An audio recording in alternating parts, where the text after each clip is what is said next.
You're listening to the Shared Security Podcast with Tom Eston and Scott Wright, exploring the trust you put in people, apps, and technology. This is your Shared Security Weekly Blaze for April 16th, 2018, with your host, Tom Eston.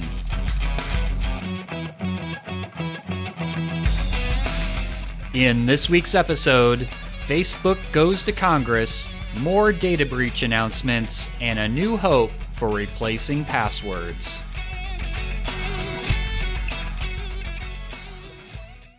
The Shared Security Podcast is sponsored by Silent Pocket, with their patented Faraday cage product line of phone cases, wallets, and bags. You can block all wireless signals, which will make your devices instantly untrackable, unhackable, and undetectable. Visit silent-pocket.com for more details. Hi everyone, I'm Tom Eston, co-host of the Shared Security Podcast. Welcome to the Shared Security Weekly Blaze, where we update you on the top 3 security and privacy topics from the week.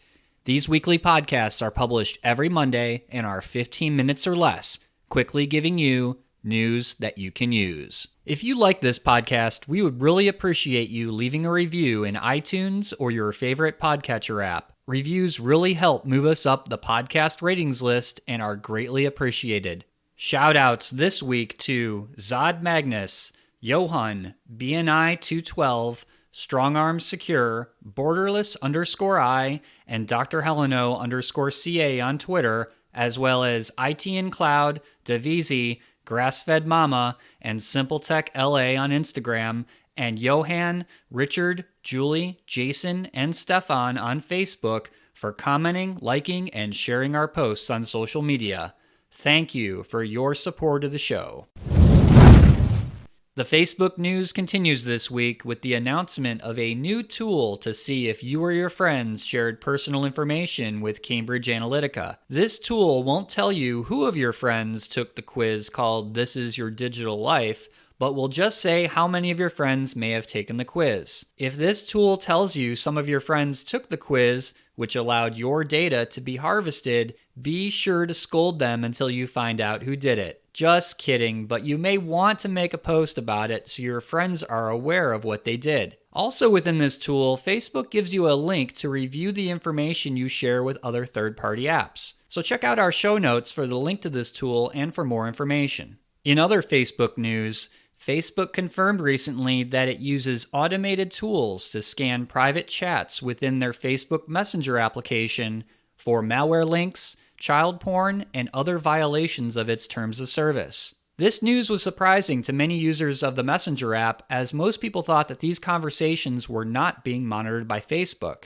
Just so you're aware, the only conversations that are not able to be monitored by Facebook are secret conversations, which only work on the Apple iOS and Android versions of Facebook Messenger. Facebook's secret conversation feature is actually the same end-to-end encryption protocol used by Signal, which is one of the most popular secure messaging applications that you can use. To use secret conversations, you have to enable this on a per-conversation basis.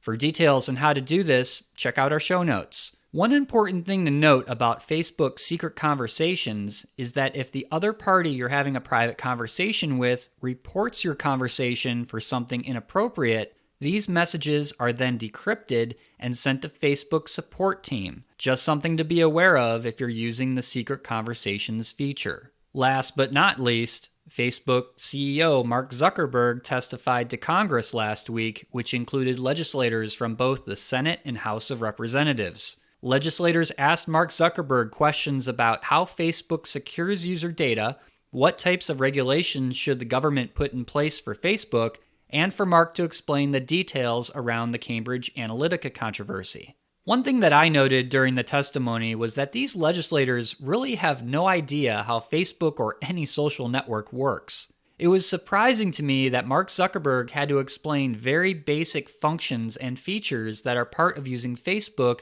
as well as how Facebook makes revenue. For example, many legislators seem to be unaware that Facebook has very detailed privacy controls for everything that a user can share, and were confused regarding how messaging apps like WhatsApp even work. I believe one senator even noted that the messaging application WhatsApp can be used to send email. Now, I realize this is a very similar situation to those fellow Gen Xers like myself that may have a non-technical parent that may not have a clue about social media or technology. However, if a legislator is proposing to regulate a technology that they know nothing about, we're in for a very long and scary ride. If the US government does pursue regulation, let's hope that they embrace or replicate common sense privacy laws like the European Union's GDPR privacy law, which goes into effect in May. Frankly, it's probably best that we try to keep the government as far away as possible from regulation of social media technologies. Are you a CISO or information security manager challenged with tracking and managing information security incidents within your organization? If you are, you need to take a look at CISO Box, which is a software appliance built for NIST-compliant management of all types of information security incidents. CISO Box secures and protects sensitive incident data using technology accredited by U.S. federal intelligence agencies and gives your organization an efficient and streamlined process for incident handling. No matter if your business is large or small, we highly recommend the CISO Box solution as it's extremely easy to use, scalable, and a secure way to implement incident handling within your organization. For more information on the CISO Box solution and to schedule a demo, visit cisobox.com/shared security. That's cisobox.com/shared security. In news not related to Facebook, but as a follow-up to last week's news about the Saks Fifth Avenue and Panera data breaches, Delta Airlines, Sears, Best Buy, and Kmart all announced a data breach that happened through a third-party chat service provider called 247.ai. This chat service is similar to other help desk chat systems that many companies use for customer support, and in some cases allow customers to order products or services. Apparently, 247.ai was victim to a malware attack within its software from September 26th through October 12th of last year. During the attack timeframe, if you happen to put your credit card information in one of the online chat sessions from one of the affected company's websites, like Delta.com, your name, address, and credit card information would have been compromised. If you were affected by this breach, stand by for your email notification and complimentary free credit monitoring for the next year. These types of breaches that involve a third-party organization are very challenging to prevent. You may remember the Target credit card breach back in 2013 that exposed credit card information for around 70 million Target customers. That breach in particular was also conducted through a third party, which led to Target's own systems being compromised. This recent breach is yet another wake-up call for organizations to do better vetting of their vendors and the security of third-party software that is often used on internally owned systems. Check out our show notes for a really good overview of the breach that Delta Airlines put together for their customers if you're interested in learning more, or if you think you've been affected by this data breach. In some positive news this past week, it was announced that Google, Microsoft, Mozilla, and Opera have all agreed to support a new standard for web authentication called WebAuthn. What this means is that web developers will soon be able to develop their applications to use a more user-friendly and secure method of authentication. As you're probably aware, passwords have always been one of the largest risks for users and businesses, in that passwords are challenging to store or manage and are always targeted in phishing attacks and disclosed through data breaches. This new standard will allow you to use your mobile phone, fingerprint readers already built into many PCs, facial recognition, and other hardware that you use to unlock your device can now be used to replace passwords for website authentication.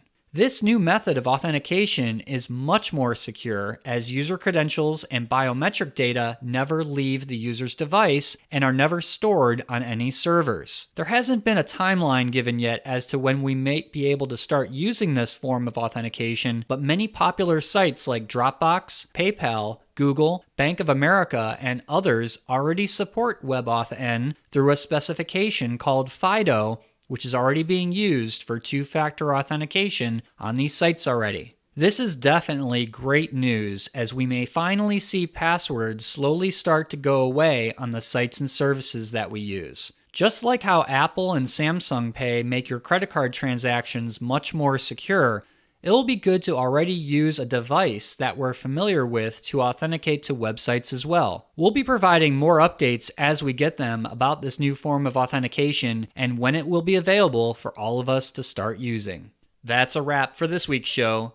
Please be sure to follow the Shared Security Podcast on all the regular social media channels like Facebook, Twitter, and Instagram for frequent posts, commentary, and updates. If you have feedback or topic ideas for the show, you can email us at feedback@sharedsecurity.net. First-time listener to the podcast? Please subscribe on iTunes, Google Play, Stitcher, TuneIn, Spotify, or iHeartRadio. Thanks for listening, and we'll see you next week for another episode of the Shared Security Weekly Blaze.